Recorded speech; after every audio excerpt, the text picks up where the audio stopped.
بالله من شرور أنفسنا ومن سيئات أعمالنا من يهده الله فلا مضل له ومن يضلل فلا هادي له أشهد أن لا إله إلا الله وحده لا شريك له وأشهد أن محمدا عبده ورسوله يا أيها الذين آمنوا اتقوا الله حق تقاته ولا تموتن إلا وأنتم مسلمون يا أيها الناس اتقوا ربكم الذي خلقكم من نفس واحدة وخلق منها زوجها وبث منهما رجالا كثيرا ونساء واتقوا الله الذي تساءلون به والأرحام إن الله كان عليكم رقيبا يا أيها الذين آمنوا اتقوا الله وقولوا قولا سديدا يصلح لكم أعمالكم ويغفر لكم ذنوبكم ومن يطع الله ورسوله فقد فاز فوزا عظيما أما بعد فإن أصدق الحديث كتاب الله وخير الهدي هدي محمد صلى الله عليه وعلى آله وسلم وشر الأمور محدثاتها وكل محدثة بدعة وكل بدعة ضلالة وكل ضلالة في النار.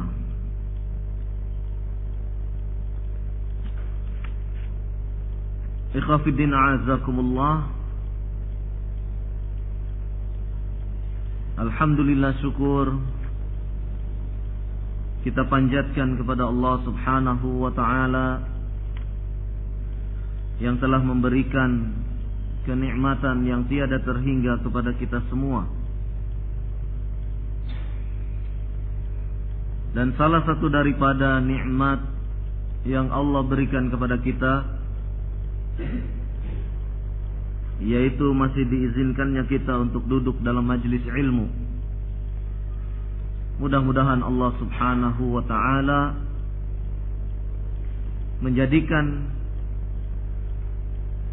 aktivitas kita ini merupakan taqarrub kepadanya dan dinilai sebagai amal saleh. Pada kesempatan siang hari ini saya diminta untuk memberikan penjelasan terkait dengan permasalahan keumatan yang akhir-akhir ini berkembang dan menjadi isu hangat di kalangan masyarakat, khususnya di kalangan kaum muslimin. Isu yang berkembang tersebut diantaranya adalah terkait masalah kelompok yang mengatasnamakan dirinya dengan NII atau singkatan dari Negara Islam Indonesia. Mereka yang tergabung di dalam kelompok ini berupaya untuk menumbuhkan kembali semangat memperjuangkan terbentuknya negara Islam di Indonesia ini. Namun untuk mempelajari hal yang demikian kita memerlukan perangkat-perangkat untuk bisa memahami apa sebenarnya NII tersebut atau kelompok NII tersebut. Karena bagi generasi sekarang ini, apalagi yang lahir dekade tahun 80-an ataupun 90-an, sangat minim sekali informasi tentang gerakan dari NII ini. Bahkan mungkin banyak kaum muslimin yang tidak mengetahui apa dan bagaimana NII tersebut. Untuk itulah, sebelum kita melangkah, kita memerlukan pengamatan ataupun memerlukan penelaahan, terutama menyangkut masalah literatur, referensi yang bisa dipertanggungjawabkan,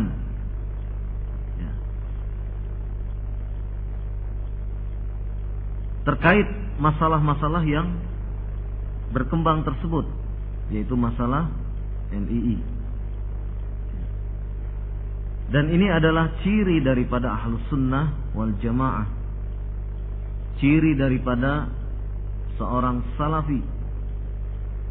Dia berbicara tentang kelompok tertentu, yaitu dengan bil hujjah, dengan ilmiah, bisa dipertanggungjawabkan secara ilmiah. Karena itulah, ikhlas fiddin azakumullah, sebelum kita melangkah ke sana, ada baiknya kita memahami dulu prinsip-prinsip ahlus sunnah wal jamaah, terutama kaitannya dengan muamalatul hukam. Bagaimana kita berhubungan, berinteraksi dengan al-hukam, yakni ulatul umur, pemerintah. Karena kalau kita mempelajari sejarah, nampak bahwasannya awal lahirnya gerakan NII tidak lepas daripada nuansa-nuansa yang bersifat politis. Ada aroma yang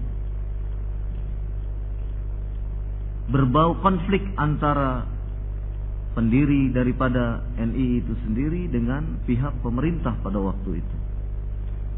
Jadi kalau kita ingin membedah hal yang demikian, kita memerlukan fakta-fakta sejarah, yang fakta-fakta sejarah tersebut bisa dipertanggungjawabkan.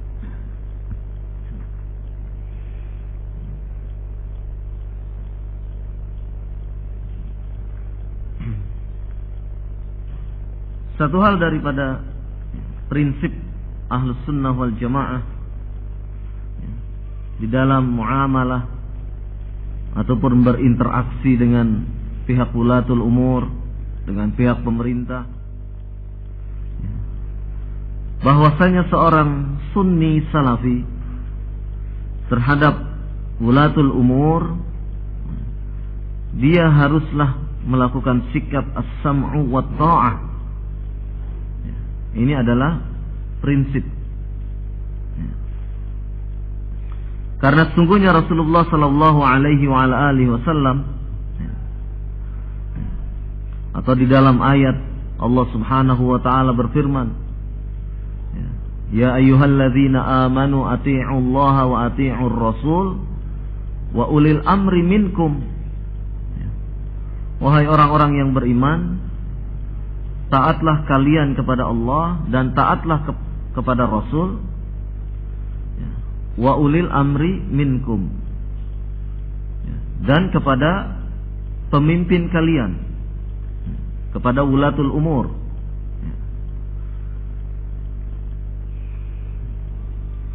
Para ulama menyatakan yang dimaksud dengan ulil amri adalah para ulama dan umara.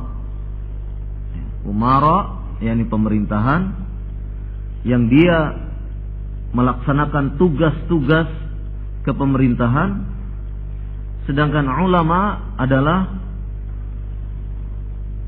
mereka yang mendampingi para umara, bertugas untuk membimbing, mengarahkan sesuai dengan syariat. Maka inilah ulil amri, dan kita diwajibkan untuk memberikan ketaatan kepada ulil amri selama apa yang diperintahkan oleh ulil amri tersebut adalah sesuatu yang bersifat ketaatan kepada Allah dan Rasulnya. Adapun hal yang sifatnya maksiat, maka yang demikian ini kita tidak diwajibkan untuk taat. Sebagaimana Rasulullah sallallahu alaihi wa ala alihi wasallam dari hadis Ali bin Abi Thalib radhiyallahu anhu. Hadis ini dikeluarkan oleh Imam Muslim dalam kitab sahihnya. Beliau sallallahu alaihi wa ala alihi wasallam bersabda, la ta'ata fi ma'siyatillah, innama ta'atu fil ma'ruf. Tidak ada ketaatan dalam maksiat, dalam rangka maksiat kepada Allah Azza wa Jalla. Sesungguhnya ketaatan itu hanyalah dalam hal yang ma'ruf. Artinya bahwasanya selama wulatul umur, dalam hal ini adalah pemerintah, memerintahkan kepada rakyatnya hal-hal yang sifatnya taat, hal-hal yang sifatnya sesuai dengan apa yang dituntunkan oleh Allah dan Rasulnya, maka wajib taat. Rakyat wajib untuk mentaati. Adapun apabila perintah tersebut melanggar apa yang disyariatkan, tidak masuk dalam kategori sesuatu yang ma'ruf, maka yang demikian ini bagi seorang sunni salafi tidak wajib untuk mentaatinya. Selama hal yang ma'ruf, yang akan memberikan maslahat, kebaikan kepada masyarakat banyak, dan sesuai dengan apa yang dituntunkan oleh Allah dan Rasulnya, maka kita wajib untuk mentaatinya. Ini prinsip. Rasulullah sallallahu alaihi wa alihi wasallam juga bersabda berdasarkan hadis dari Abdullah bin Umar radhiyallahu anhuma yang dikeluarkan oleh Imam Bukhari dan Imam Muslim di dalam kitab sahih keduanya. Nabi sallallahu alaihi wa alihi wasallam bersabda, as-sam'u wat ta'ah haqqun ma lam yu'mar bil ma'siyati. Fa idza umira bi ma'siyatin fala sam'a wa la ta'ata. Mendengar dan taat itu adalah sesuatu yang hak. Sesuatu yang hak. Malam yu'mar bil ma'siyati, tidak boleh seseorang itu mentaati apa yang diperintahkan dalam hal yang maksiat. Fa idza umira bi ma'siyatin, apabila dia diperintah untuk melakukan maksiat kepada Allah dan Rasulnya, fala sami'a wala ta'ata, wala sam'a wala ta'ata, maka tidak boleh mendengar dan tidak boleh taat. Artinya tidak ada ketaatan, karena yang diperintahkan adalah sesuatu yang maksiat.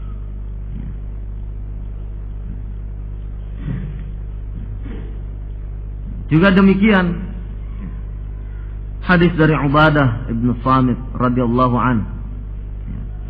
Hadis dikeluarkan oleh Imam Bukhari dan Imam Muslim di dalam kitab sahihnya.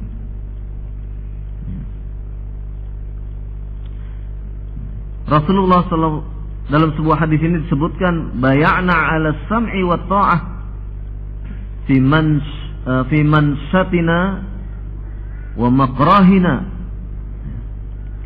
wa usrina wa yusrina wa asaratan 'alaina wa alla nunazi' al-amra ahlahu. illa an taraw kufran bawahan indakum minallahi fihi burhanun. Kami berbaiat untuk mendengar dan taat, baik dalam keadaan sibuk maupun terpaksa, baik dalam keadaan sulit ataupun dalam keadaan kami diberi kemudahan.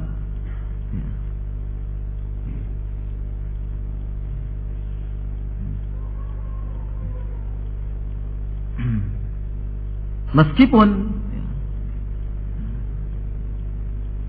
atas apa yang kami miliki ini adalah sesuatu yang dirampas oleh pihak wulatul umur, maka tidak boleh kemudian mencabut baiatnya tersebut, kecuali jika kalian melihat bahwasannya pemimpin kalian itu adalah kufran bawahan, yaitu sudah jelas kekafirannya, dan apa yang ada di sisi kalian dari Allah padanya terdapat burhan, artinya memang ada faktanya bahwasannya orang tersebut adalah memiliki sikap yang kafir secara nyata. Ini adalah prinsip-prinsip yang harus kita ketahui dalam menilai wulatul umur. Artinya hukum asal daripada kita menyikapi wulatul umur, pemerintah, adalah taat, mendengar, taat, patuh, menunaikan apa yang diperintahkan. Kenapa demikian? Karena sungguhnya pemerintah itu adalah sesuatu yang dimuliakan di sisi Allah Subhanahu wa taala, memiliki kedudukan yang mulia, kedudukan yang agung.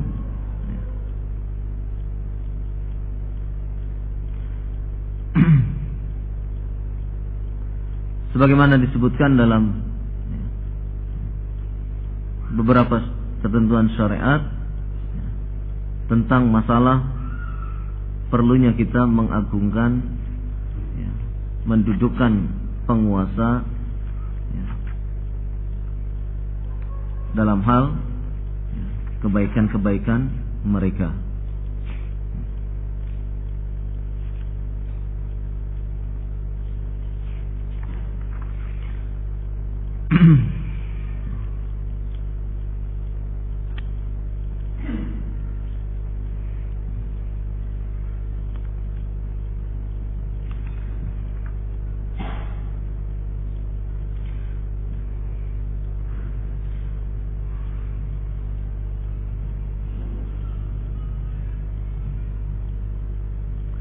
Sebagaimana disebutkan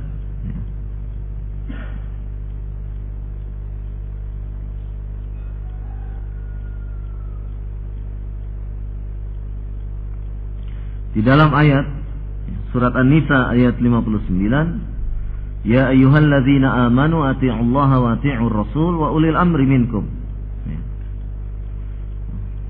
Ini adalah bentuk ketaatan liwulatil umur, kepada pemerintah.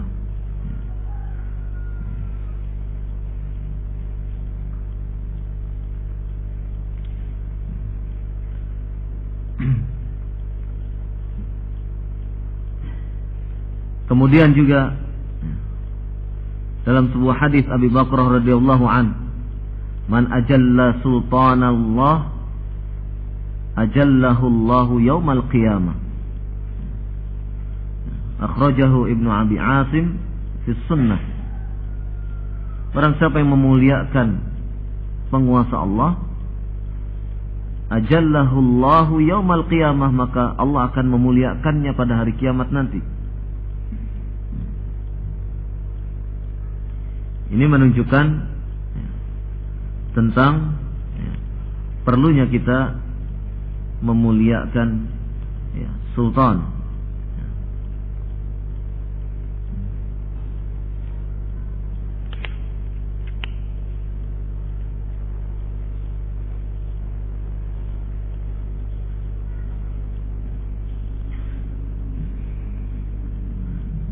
Kemudian asar lainnya disebutkan, qala Abu Utsman Az-Zahid, fansah lis-sultan, nasihatilah sultan, wa aqsir lahu min ad-du'a bis-salahi war-rasyad, bil qawli wal 'amali wal hukmi, fa innahum idza salahu salahal 'ibadu bis-salahihim.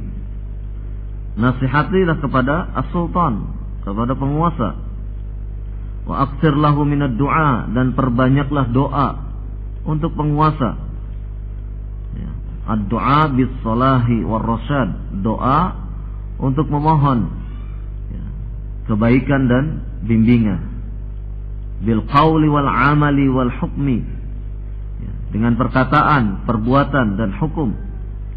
Fa innahum idza salahu, karena sesungguhnya apabila mereka baik, salahal ibadu bis-salahihim, maka akan baiklah ya, segenap hamba dengan kebaikan para pemimpinnya.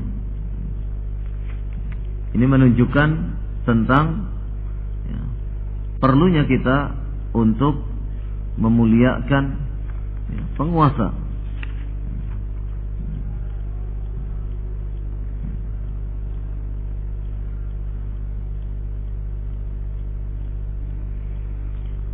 Dan masih banyak lagi asar, hadis yang mengungkap tentang ya, kebaikan-kebaikan perlunya kita untuk bersikap baik kepada penguasa. Selama hal yang demikian ini adalah sesuai dengan ya, ketaatan kepada Allah dan Rasul-Nya.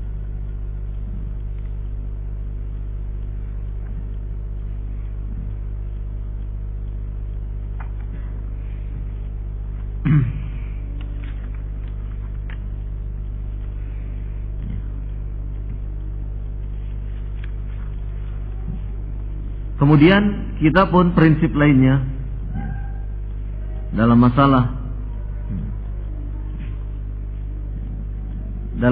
lainnya adalah larangan untuk mencela penguasa. Nahyi an sabbil umara, larangan untuk mencela ya, umara, penguasa.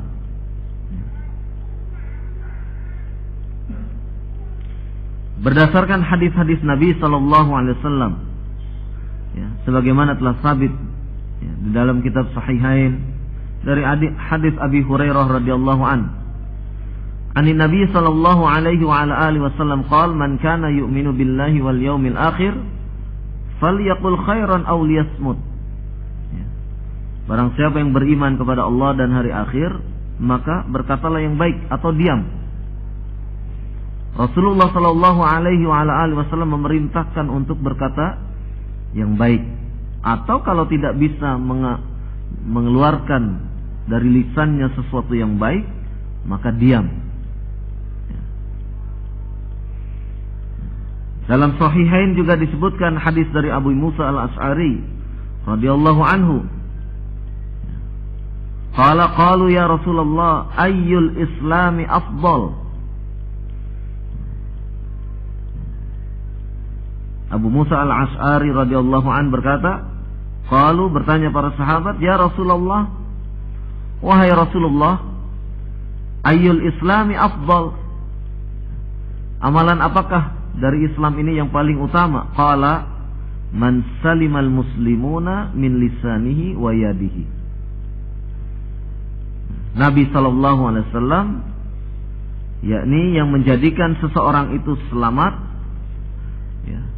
Amalan yang paling utama adalah ya, yang menjadikan kaum muslimin itu selamat dari lisan dan tangannya. Ya. Artinya kaum muslimin selamat dari segala kerusakan yang ditimbulkan oleh dirinya.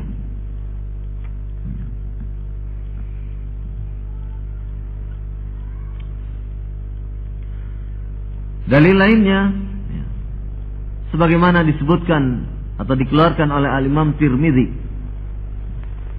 an Ziyad ibn Qusayb Al-Adawi qala kuntu ma'a Abi Bakrah tahta mimbar Ibn Amir wa huwa yakhtubu wa alayhi thiyabun riqaq faqala Abu Bilal unzuru ila amirina yalbasu thiyabal fussaq faqala Abu Bakrah uskut sami'tu Rasulullah sallallahu alaihi wa ala alihi wasallam yaqul man ahana sultanallah fil ardi ahanahu Allah. Ya. Dikeluarkan oleh Al-Imam Tirmidzi dari Ziyad ibn Qusayb Al-Adawi, dia berkata, ya, kuntu ma'a Abi Bakrah, ya, aku bersama Abi Bakrah tahta mimbar Ibn Amir, di bawah mimbar Ibn Amir, wa huwa yakhtubu wa alaihi thiyabun riqaq, yang ketika itu dia sedang berkhutbah dan mengenakan baju yang tipis. Faqala Abu Bilal, maka berkata Abu Bilal, ya, seorang khawarij, pemahaman khawarij, unzuru ila amirina yalbasu thiyabal fussaq, lihatlah oleh kalian, lihatlah pemimpin kita ini, dia mengenakan baju yang, dia mengenakan baju kefasikan, karena melihat pakaiannya tipis sehingga menerawang.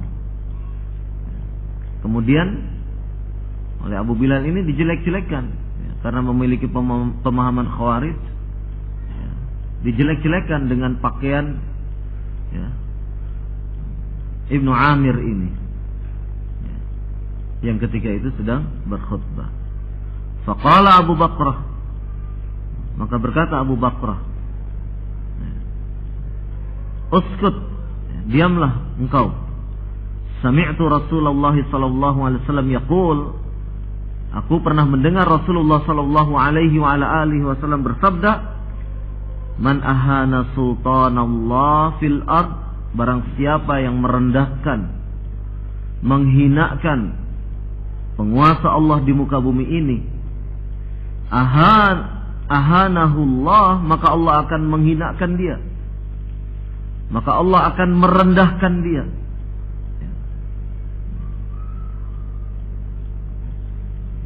Ini adalah dalil bagaimana seorang Sunni Salafi harus bersikap terhadap pemerintahnya, terhadap penguasanya. Kalau dia mau menasehati,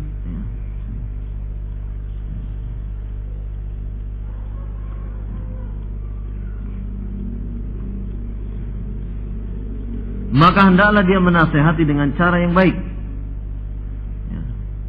Dan syariat pun menuntunkan bagaimana menasehati penguasa. Dalam semua hadis yang diriwayatkan oleh Imam Ahmad, hadis sahih, Rasulullah sallallahu alaihi wa ala alihi wasallam bersabda, man arada ayyan saha li sultanin bi amrin fala yubdilahu alaniyatan. Barang siapa yang menginginkan menasehati penguasanya dengan satu urusan, fala yubdilahu alaniyatan, maka tidak boleh bagi dia menasehati dengan cara terang-terangan, sehingga masyarakat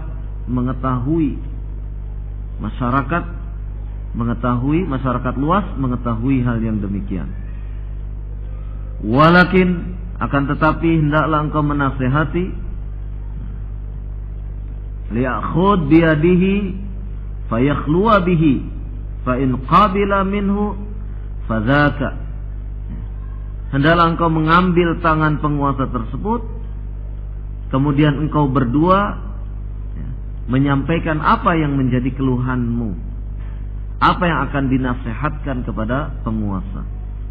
Fa in qabila minhu fadzaka, apabila penguasa itu menerima apa yang dinasehatkan oleh kalian, maka itulah yang dikehendaki. Maka demikianlah yang dikehendaki. Wa illa kana qad addal ladzi alaihi lahu, dan apabila penguasa tersebut tidak menerima nasihat yang kita berikan, maka sudah tertunaikan apa yang menjadi kewajiban kita, apa yang menjadi kewajiban dia. Artinya wajib untuk amar ma'ruf nahi mungkar,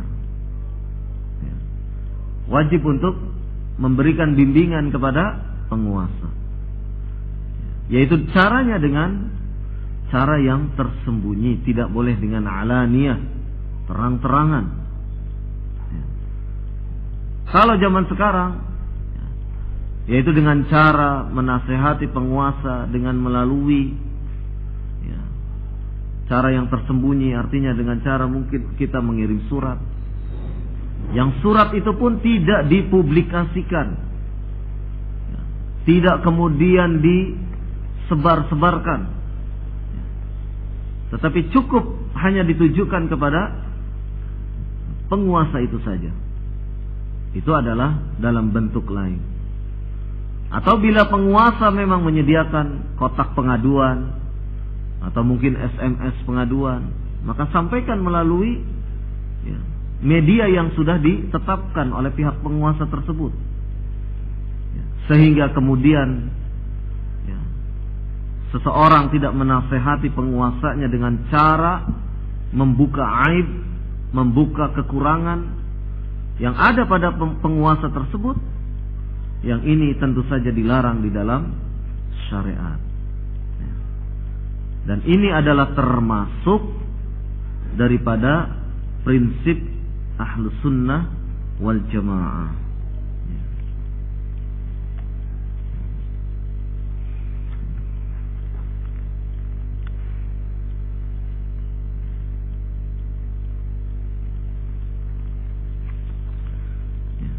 Ini beberapa prinsip yang harus diketahui oleh kita bersama.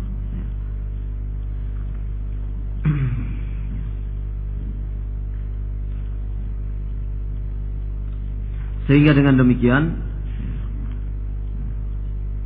kita bisa menyikapi ataupun melakukan amalia-amalia yang terpuji, yang dibimbing oleh syariat di dalam permasalahan-permasalahan yang seperti ini. Ini adalah hal yang mungkin sebagian kita sudah mengetahuinya, tetapi perlu saya untuk mengangkat agar kita bisa mengingat kembali apa yang selama ini kita sudah pahami terkait dengan sikap-sikap seorang muslim terhadap pemerintahnya.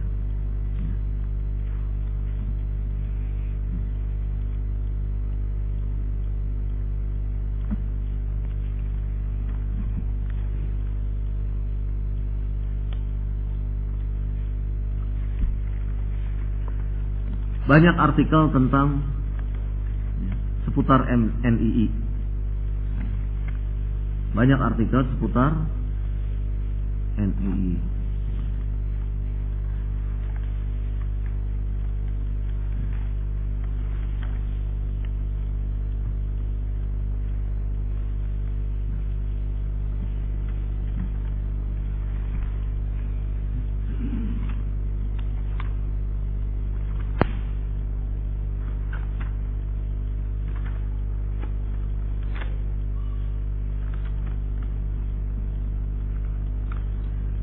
Dari mana asal pemahaman NII?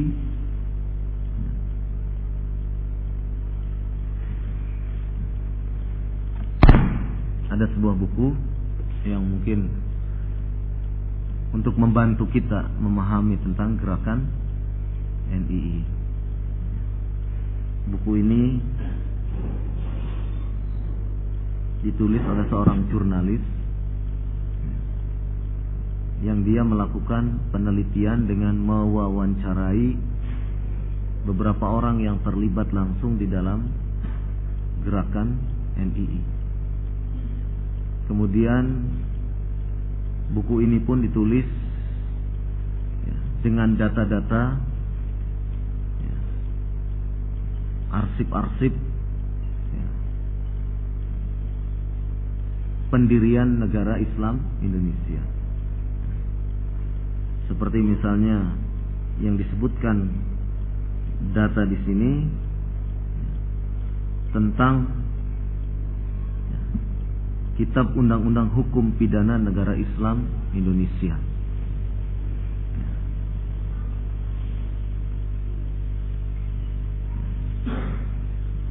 Kemudian data-data lainnya yang artinya itu adalah sesuatu yang otentik, berasal dari pemahaman sumber berdirinya NII itu sendiri. Yang gerakan NII ini kemudian pada perkembangan berikutnya merupakan cikal bakal pemahaman-pemahaman Khawarij pada masa sekarang ini. Kalau kita menelusurinya.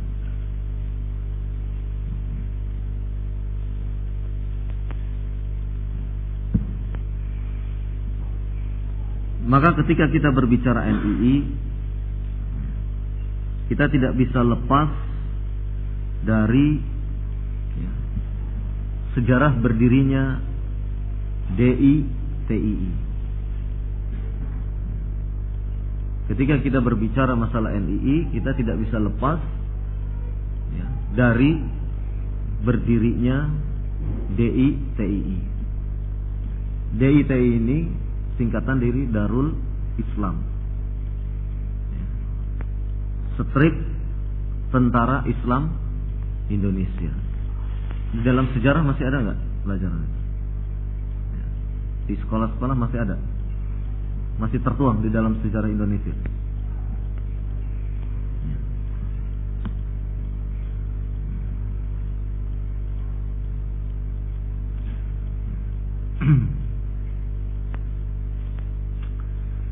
DITII Darul Islam adalah ajaran yang dikembangkan dari pemahaman gagasan Kartosuwiryo itu sendiri. Dari Kartosuwiryo. Siapa Kartosuwiryo? Dia adalah Sekar Maji Marijan Kartosuwiryo.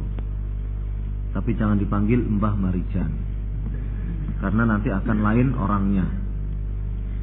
Ya kan? Sekar Maji Marijan Kartosuwiryo. Itu nama lengkapnya. Lahir di Cepu 7 Januari 1907. Saya kemukakan ini untuk data awal.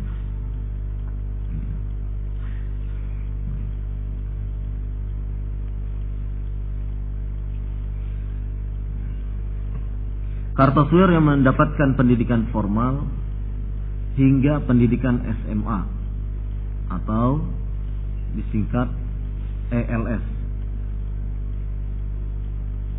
Ini nggak tahu bahasa apa ini.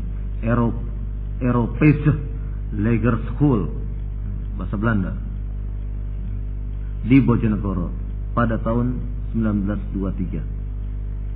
Ia melanjutkan kuliah pada sekolah kedokteran NIAS, Netherlands Indische Artsen School. Di sana ia mengikuti kelas persiapan selama 3 tahun. Pada tahun 1926 ia mulai kuliah kedokteran. Namun Kartosuwiryo hanya sekolah di Fakultas Kedokteran hanya setahun saja. karena ia dikeluarkan dari alma maternya, dikeluarkan dari perguruan tingginya, Nias, dikarenakan memiliki buku-buku sosialis dan komunis. Ini masa pencarian daripada Kartosuwiryo.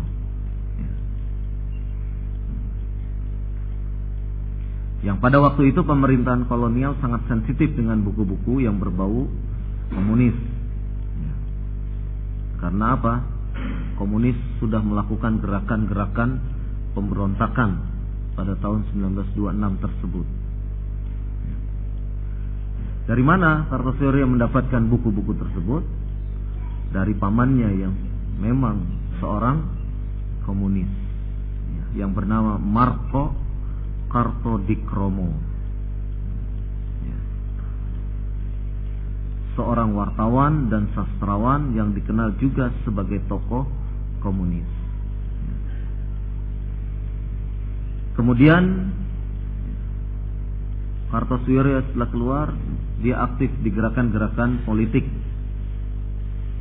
dengan bergabung bersama Young Java. Kemudian berpindah lagi bergabung ke Young Islamiten Bond, JIB, organisasi pemuda Islam di Jawa.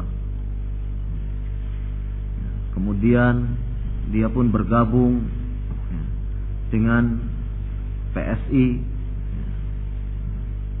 Partai Syarikat Islam, yang pada waktu itu di situ ada tokoh-tokoh seperti Agus Salim, Hos Cokro Aminoto.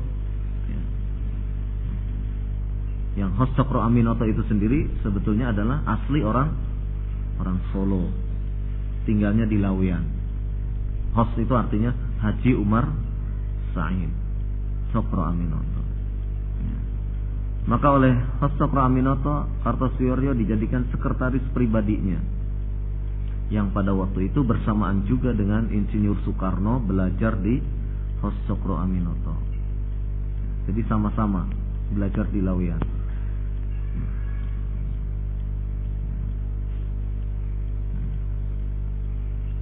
Demikianlah sampai akhirnya dari PSI inilah Kartosuwiryo tergerak untuk mempelajari Islam. Namun karena tidak fasih berbahasa Arab, pengetahuan keislamannya lebih banyak didapat dari belajar buku-buku Islam berbahasa Belanda. Ini awal Kartosuwiryo belajar tentang Islam. Setelah itu dia berinteraksi, pindah ke Garut, kemudian mendapatkan guru-guru dari kiai-kiai di daerah tersebut,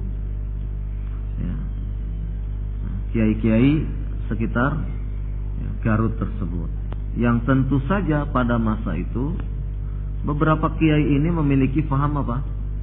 Tarekat Sufiyah. Maka tidak mengherankan apabila pemahaman-pemahaman Sufi ini juga diterima atau difahami oleh Kartosuwiryo.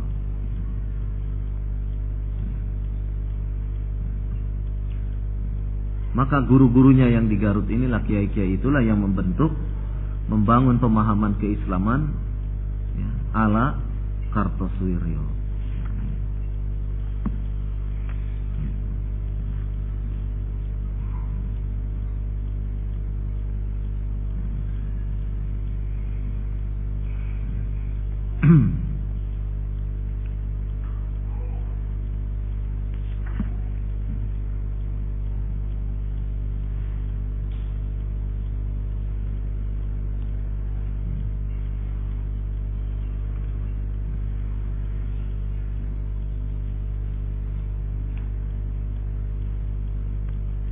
Ini awal daripada latar belakang Kartosuwiryo.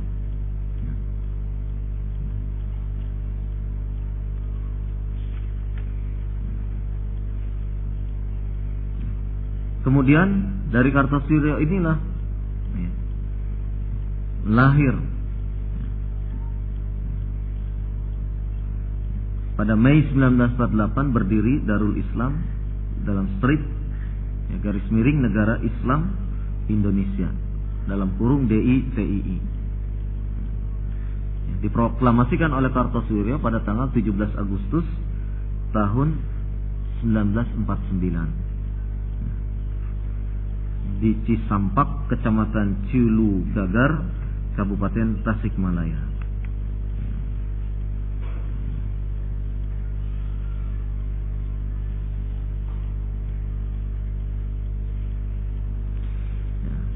Proklamasinya, kami umat Islam Indonesia menyatakan berdirinya Negara Islam Indonesia.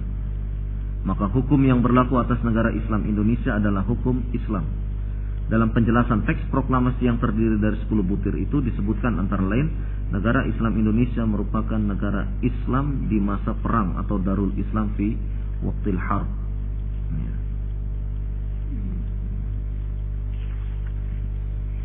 Ini sekilas tentang DITII.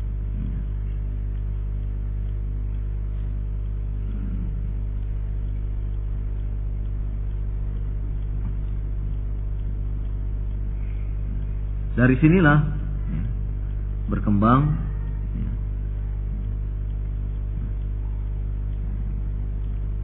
wilayah, kemudian berkembang pengikut, sampai kemudian membagi wilayah Darul Islam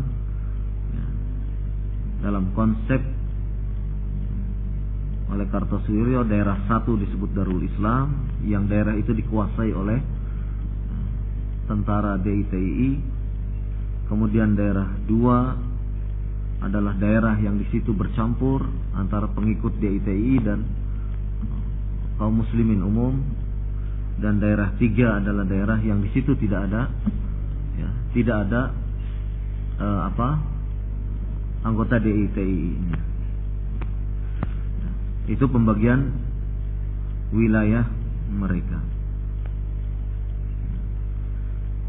Sampai akhirnya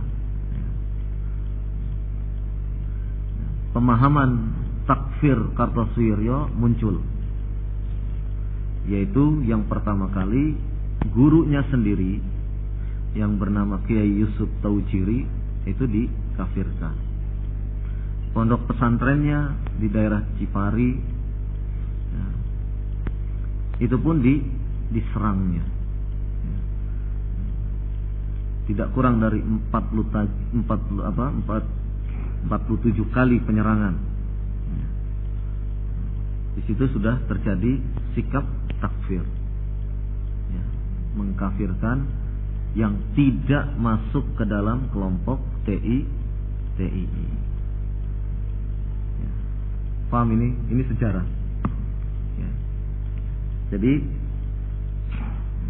pondok pesantren di Cipari yang itu adalah kiainya adalah termasuk guru dari Kartosuwiryo itu sendiri, diperangi dengan cara menumpahkan darah. Ini adalah awal pemikiran takfiri dari DITII. Ini sejarah.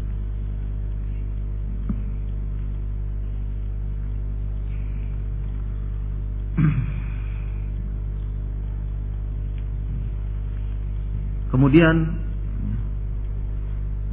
berkembang gerakan-gerakan ini terus. Di Sulawesi Selatan ada siapa dalam buku sejarah? Kahar Muzakar,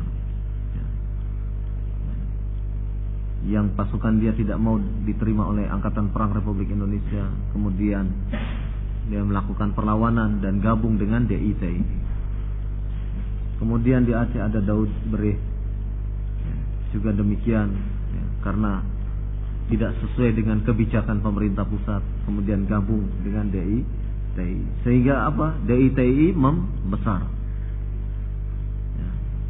membesar sampai akhirnya pemerintah melakukan tindakan untuk memberantas gerakan DITI ini. Ini adalah awal mulai konflik antara pemerintah dengan DITI.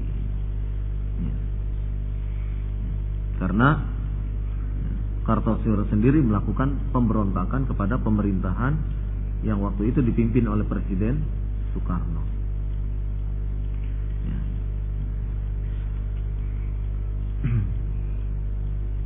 Yang akhirnya pada singkatnya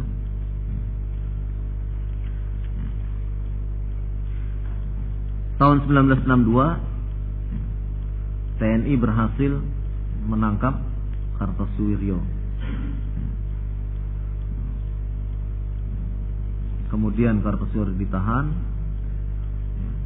karena dia dalam keadaan sakit, kemudian dirawat dulu. Setelah dia bisa untuk diproses, maka kemudian diproses dan akhirnya diadili dan Kartosuwiryo dijatuhi hukuman mati.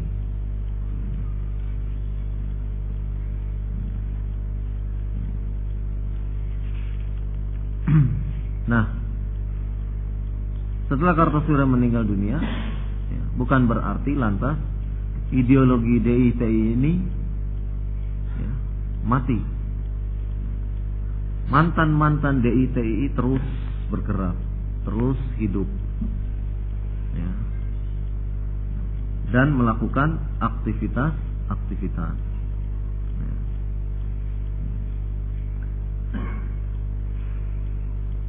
Di antara aktivitas mereka masih sering bertemu antara anggota dengan anggota yang lainnya. Dan keinginan untuk mendirikan negara Islam itu terus ada. Kenapa demikian? Karena mereka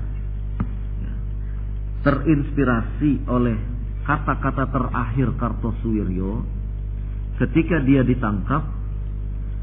Kartosuwiryo ketika ditangkap mengatakan, tah ieu teh Hudaibiyah jang urang mah.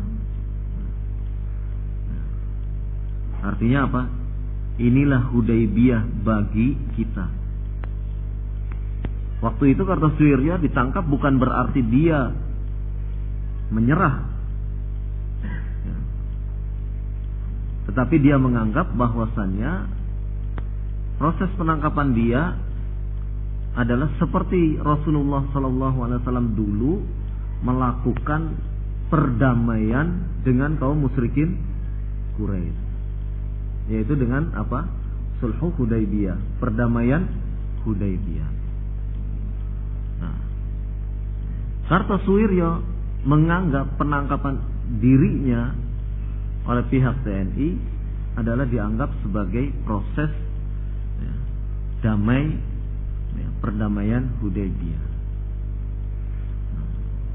Dengan kata-kata terakhir daripada Kartosuwiryo ini, maka pengikut-pengikutnya masih menganggap bahwasannya gerakan DITI ini masih eksis, masih ada. Karena apa? Karena imamnya tidak pernah mengatakan bahwasannya apa yang selama ini dilakukan adalah suatu hal yang batil, suatu hal yang salah. Terus berkembang. Maka pengikut-pengikutnya pun di antara mereka kemudian membuat jaringan dan bahkan melakukan kaderisasi, bekerja sama dengan orang-orang mantan-mantan DITI yang masih hidup. Kala itu di Aceh mungkin Daud Bereh masih dihubungi.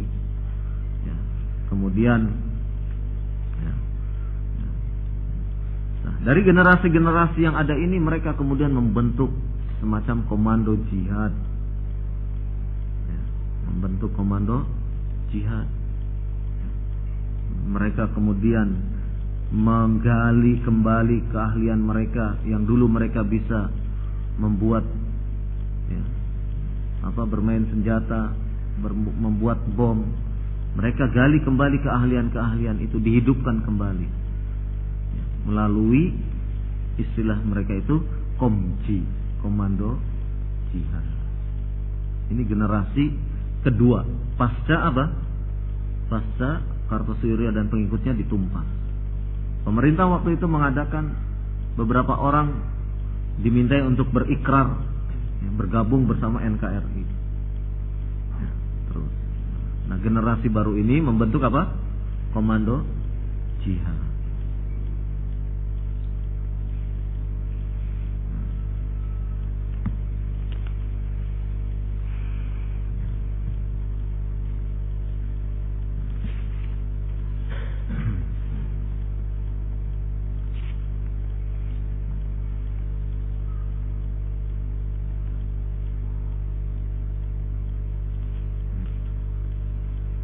Paham sampai di sini tentang ya, komando jihad.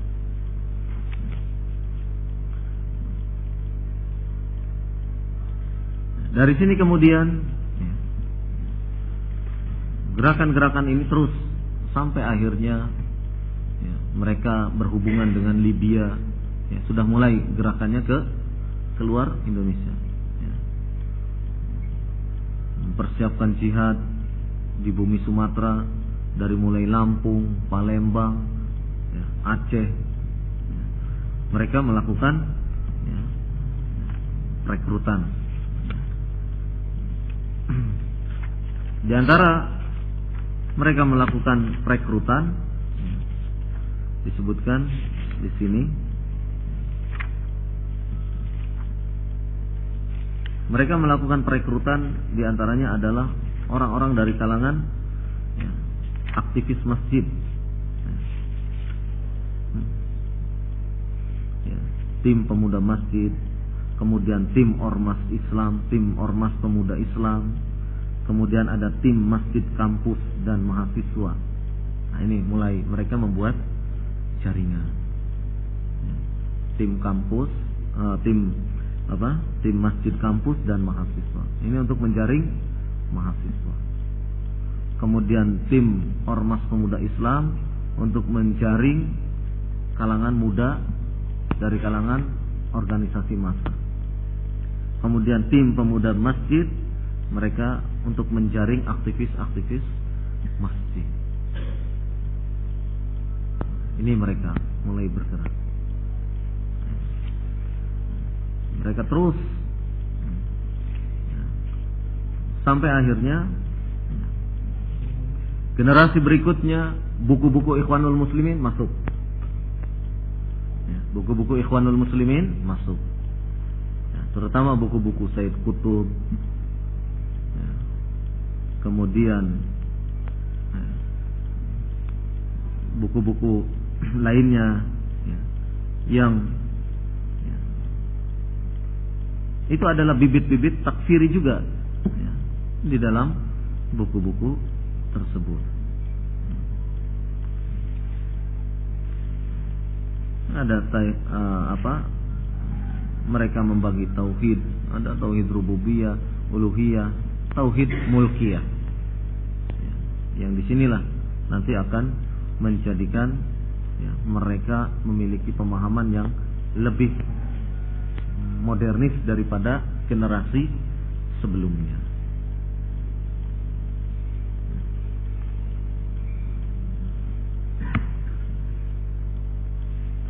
Kemudian melalui tokoh daripada kader berikutnya, yaitu yang bernama Haji Ismail Pranoto, mereka melakukan kaderisasi, merekrut kaum modernis istilahnya di dalam buku ini.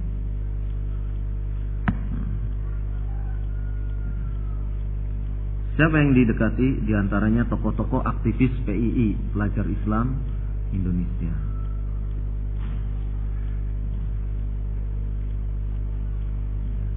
Kemudian GPI, Gerakan Pemuda Islam. Kemudian masuk juga ke kalangan organisasi massa, yaitu Pemuda Muhammadiyah. Ya, Pemuda Muhammadiyah. Sementara di Jawa Tengah, kader daripada NI ini yaitu yang disingkat Hispran, Haji Ismail Pranoto ini masuk ke Jawa Tengah. Masuk ke Jawa Tengah,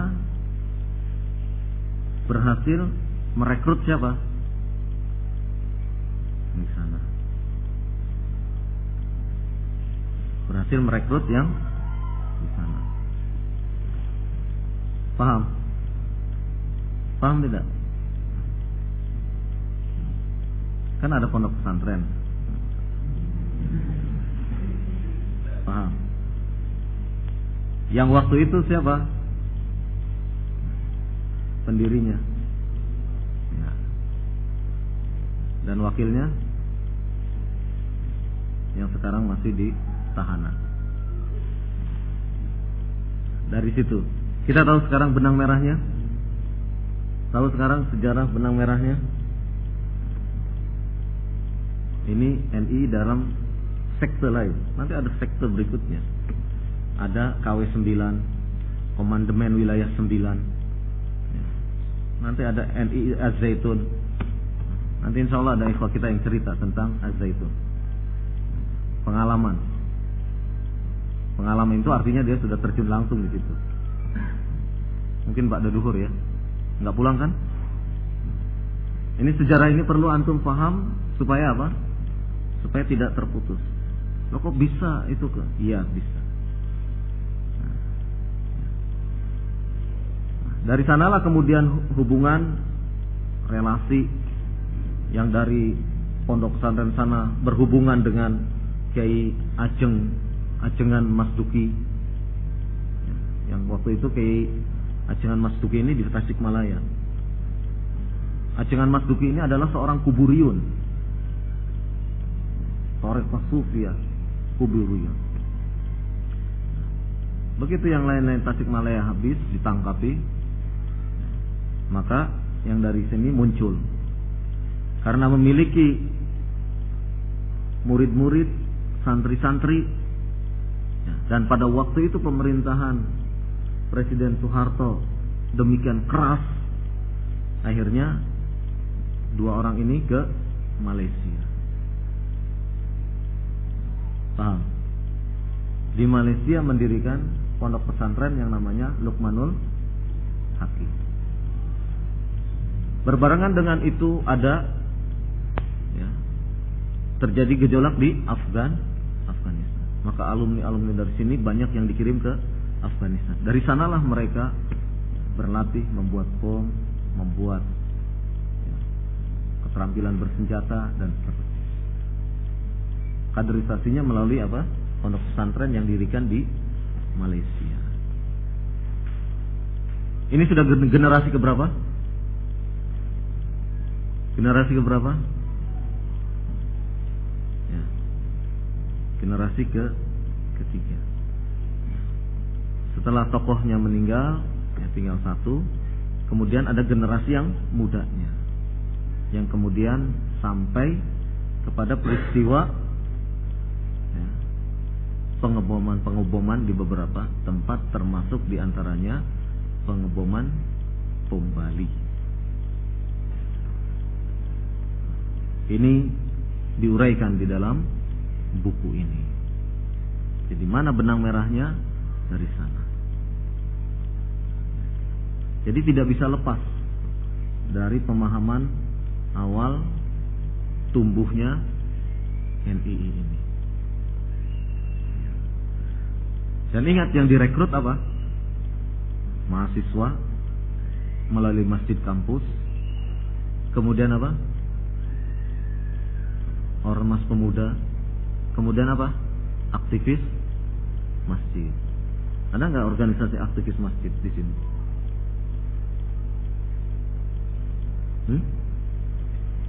Ada nggak? Spidol. Nggak ada spidol.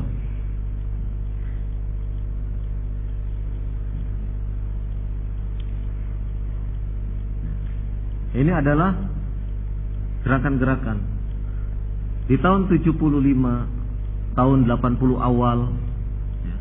Gerakan mereka adalah Syria. Tahu Syria? sembunyi. Mereka bergerak, istilah mereka melakukan gerakan di bawah tanah. Tapi bukan cacing. Mereka melakukan gerakan di bawah tanah karena pada waktu itu pemerintahan represif terhadap ide-ide DITI. Jadi mereka melakukan gerakan sembunyi. Jadi kaderisasi mereka senantiasa tertutup. Istilah mereka dulu dengan menyebut pesantren kilat, atau dengan istilah lain usroh. Pernah dengar istilah-istilah itu? Ini adalah kaderisasi mereka. Usroh, pesantren kilat, atau pengkaderan berikutnya. Yang pada level-level tertentu pengkaderan itu sampai kepada taraf baiat. Ya. Kalau antum baru ikut ngaji sekali 2 kali masih belum apa-apa. Nanti setelah antum masuk 1 kali 2 kali baru masuk pengkaderan. Ya. Dengan disebut mungkin tingkat ula, tingkat pertama. Nanti naik lagi pengkaderan berikutnya tingkat kuso. Naik lagi pengkaderan berikutnya tingkat a'la. Nah, nanti setelah itu baru tahu siapa imamnya. Oh, wajahnya ini. Nah, disitulah antum diproses untuk baiat. Nanti ada menteri-menterinya, ada menteri dalam negeri, ada menteri luar negeri, ada menteri pertahanan dan keamanan. Ya, mungkin menteri suntik juga ada. Mereka membuat struktur negara di dalam negara. Ini gerakan NII. Dan kita sekarang sudah tahu benang merahnya sampai kepada aktivitas mereka mengkafirkan selain kelompoknya.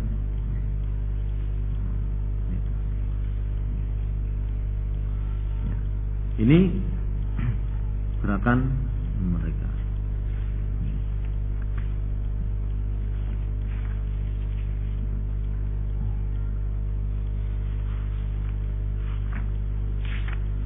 Jadi seperti itulah kondisi NII itu.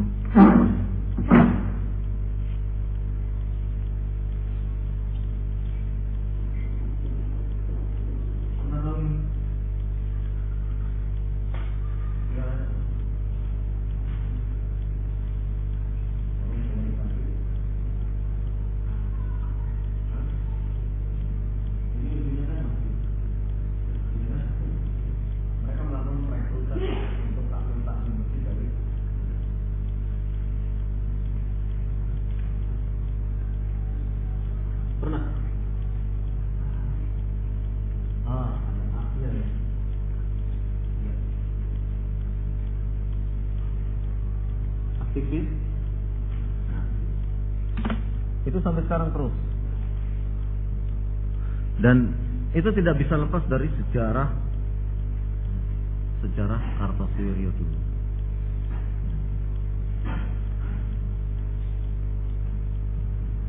Jadi itu kenapa sekarang di Jawa Tengah kuat sekali pemahaman itu.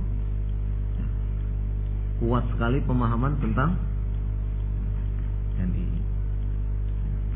Jadi kalau kita mempelajari sejarah, ya, kita tidak bisa menampik. Ya. Terus terang saya pun pernah mengalami hal-hal seperti itu. Saya jujur. Ya. Terus saya juga aktivis NII. Saya kenal tokoh-tokoh NII. Dulu sebelum tahu salaf. Saya pun pernah duduk dengan Abu Bakar Ba'asyir. Dulu sebelum saya mengenal salaf. Karena dulu belum ada salafi. Adapun sekarang mereka dinamakan salafi jihadi, itu penamaan yang keliru. Seakan-akan kalau salafi kemudian tidak jihad. Para Salafun saleh dulu orang-orang yang rajin sekali berjihad. Siapa? Syekhul Islam Ibnu Taimiyah. Meskipun di penjara, ketika pasukan Tatar akan menghajar kaum muslimin, Syekhul Islam Ibnu Taimiyah meminta untuk izin dikeluarkan dari penjara untuk membangkitkan semangat kaum muslimin pada waktu itu. Dan setelah semangat kaum muslimin bangkit, perang melawan Tatar, menang, Ibnu Taimiyah menyerahkan diri kembali dan masuk kembali ke penjara. Ini salafun saleh. Bukan berarti orang salafi kemudian tidak. Banyak contoh-contoh mereka berjihad, tapi jihad yang syar'i. Disinilah letak kita membaca sejarah, bahwasanya ternyata memang gagasan-gagasan yang seperti ini muncul dari mulai takfir. Takfir itu bukan hanya sekarang saja. Pada zaman Kartosuwiryo pun sudah terjadi pemahaman takfiri ini. Jadi kita tidak terlalu kaget ketika melihat sekarang selain daripada kelompok mereka dikafirkan. Tidak mungkin. Bahkan tidak hanya zaman Kartosuwiryo, zaman terdahulu pun ketika golongan Khawarij, kelompok Khawarij mengkafirkan Ali bin Abi Thalib dan kaum muslimin yang lainnya, kita tidak kaget karena sejarah, kita membaca sejarah dari awal Islam itu bangkit. Wallahu a'lam bishawab. Mungkin sampai di sini, nanti ba'da duhur habis sholat kita langsung insyaallah nanti akhuna Abu Haidar mungkin akan bercerita sepak terjang NII KW 9 yang sekarang bisa membangun masjid paling megah, mungkin terbesar di Asia Tenggara, Az-Zaitun. Pernah suatu ketika Habibie, karena Habibie yang Presiden Habibie yang meresmikan masjid itu. Presiden Habibie meresmikan masjid itu. Di kereta dia bercerita terus. Karena waktu meresmikan ke Panji Gumilang ya. Panji Gumilang tanya, dari mana dana masjid ini kok bisa mewah? Ya dari jualan sapi. Karena penerimaan di Az-Zaitun itu setiap santri baru menyerahkan 1 ekor sapi metal yang dulu harganya sekitar 14-15 juta. Itu uang apa? Uang masuk lah. Kalau Darussalam seperti itu, wah bisa bagus itu.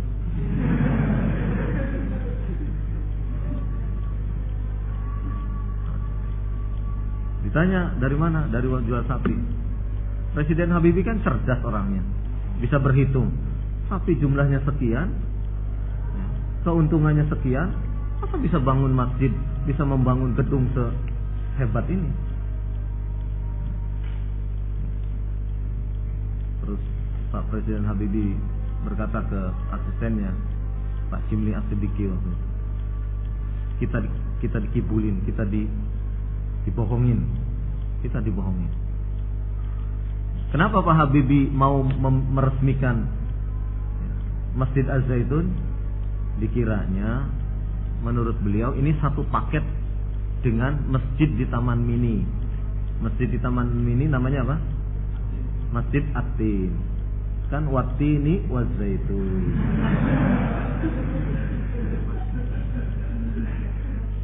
Itu saya baca dari referensi lain. Di sana. Nah, bagaimana penggalangan dananya? Mungkin nanti akhuna Abu Haidar bisa menjelaskan. Dan bagaimana cara merekrut orang kemudian menjadi NII? Insyaallah mungkin akhuna Abu Haidar bisa menjelaskan. Wallahu a'lam bishawab. Tentang masalah ini ada artikel-artikel banyak sekali. Beginilah cara NII merekrut saya Baiklah, hukum apa yang bisa diterobos? Cerita tentang 9 pos keuangan, jurus akademisi tangkal NII. Mereka berjuang menarik anak-anaknya keluar dari NII. NII menyuruh saya mencuri. Saya bertemu kepala negara NII. Nah, punya kepala dia. Siapa saja yang disasar oleh NII? Kaitan NII dan Az-Zaitun perlu pendalaman. Setahun 24 jam anak saya dikuasai NII. Dan banyak lagi artikel menarik lainnya. Termasuk diantaranya Hikayat Komandemen Wilayah 9. Ya, banyak artikelnya. Semakin kita memperluas, kita memahami ini bukan lantas untuk ikut latah. Kita memahami ini adalah untuk mengetahui, oh seperti ini NII. Ya, waspada, hati-hati. Sehingga kita bisa membedakan mana al-haq dan mana al-batil. Ketika masyarakat bertanya kepada kita, itu NII bukan, dilihat ciri-cirinya. Oh seperti itu. Ya NII. Ya, dengan tegas. Ya.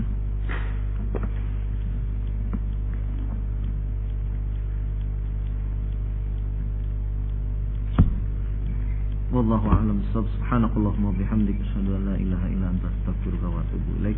Wa sallallahu ala nabiyyina Muhammad walhamdulillahi rabbil alamin. Wallahu a'lam bishawab.